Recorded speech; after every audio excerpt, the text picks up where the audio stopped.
You know, one thing that I always have to do when I go to record, I have to make sure my microphone is turned on.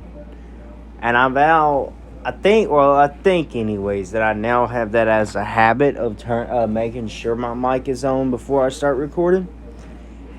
And I mean, that's good because I don't want to sit here for 20 minutes or however long it takes be just recording and my mic not even be on. So, with that being said, ladies and gentlemen, we're going to get into Dominion. I'm not going to wait too long really to talk about this one, but I'm not going to make this video very long because I really just want to go ahead and get through this. I still have to look at some cyber fight matches, like those two that I wanted to watch, or those three rather. And yeah, so we'll get into this. I'm not really going to talk about every match. I'm just going to go ahead and jump into saying United Empire won the belts. They should be facing FTR at Forbidden Door, winner takes all. Called that one. I called it.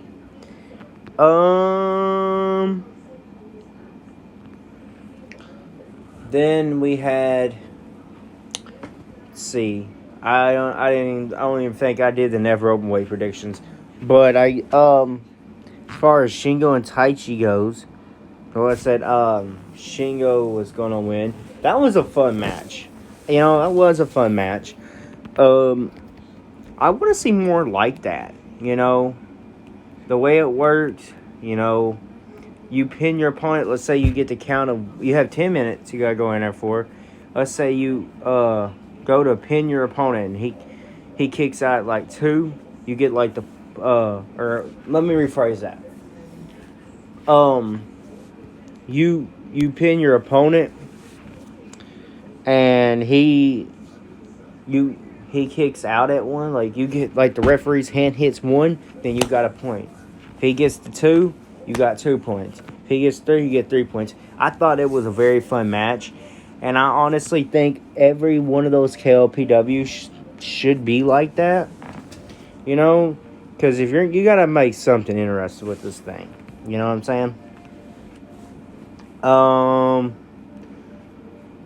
You had Will Ospreay and Sonata. Now this match was good. You know, I'm not the happiest about the ending. Like, I love Will Ospreay, you know, as a wrestler. Don't get me wrong, but y'all know I am a LIJ guy. You know, I'm a Sonata fan. It's not just that, but it's also the fact that Sonata deserves to have a belt, and nobody even cares to give him one. Like, yeah, I know he won the U.S. belt, but hell, he had to give it up by injury. But I know Sonata's just going to keep getting treated unfairly. I'm tired of people saying Will Ospreay don't get treated right when he gets treated better than half of the roster. Let's just be real here. Anyways, I'm not even going to speak on that, but good match, you know. Second best match of the show, I'd definitely say.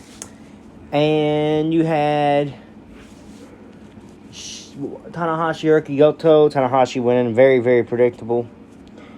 I was kind of disappointed by this because I really wanted them to go longer and, you know, really take it to each other.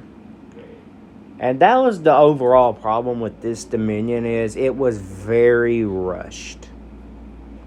I mean, this show was a very, very rushed. It felt like it to me. We didn't really get to see a whole lot of the, hard hitting or nothing, from anybody because, like finishers, kickouts, like big moves, kickouts, like we normally see, especially at Dominion. But I'm not saying that it was trash. It was still pretty good. You got Tama Tonga, Carl Anderson. That's going to be an underrated match from everybody. And everybody's going to say it's overrated or it's stupid, but I think it's underrated, man. Because it was long, but it was good. Like, it was pretty good. Carl Anderson taking that dub. Coming. The new never open weight champion. as you can see right here on the picture I got up. You got Mr. White and Mr. Okada going at it 1-on-1. And now it was a good match, but it didn't really feel like a Dominion main event.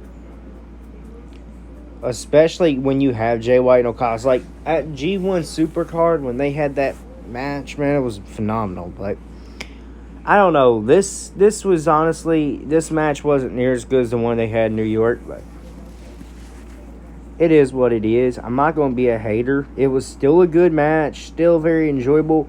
And I understand Dominion.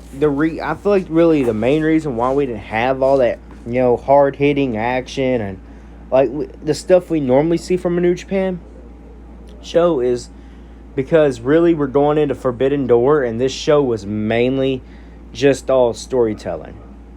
I mean, this show was just a storyline show more than anything. Like most of the time you look at New Japan, it's a combat show. It's more of a combat show. Yeah, they do storylines in the matches and the after match, promos and whatever. But the thing is, this show was more of a storyline show than I've ever seen really from a New Japan show, because normally we see more combat than we do storylines. Like this was more of a storyline show than anything, which I'm not hating on the show again. I mean, it was still, honestly, at least I'd say this was the third best Dominion since in recent years. Because, like, I'd say in recent years, 2018, I'd say 2019, and then I'd put this at number 3,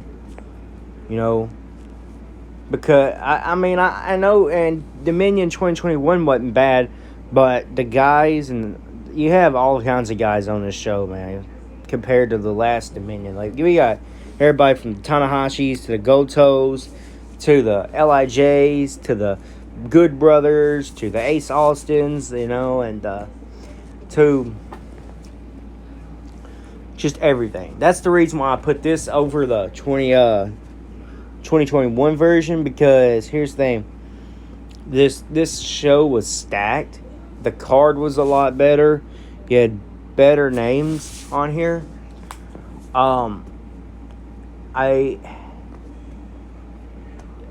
I went in here expecting it to be, a lot, I might say better, but different, it was, but I'm not hating again. I thought it was still a good show. I thought the main event was still good. We got Jay White as our world champion now. Hit the thing to hit it and pinning. And I thought it was a good match. Just, I know this show was straight up just around storytelling. It was a storyline show instead of a combat show. And I mean, I get that because you are going in to Forbidden Door. So with that being said, we're going to leave it here. Hit the subscribe button. I'm going to try to get around to watch some stuff from Cyber Fight and try to talk about it. So anyways, I'll see y'all later.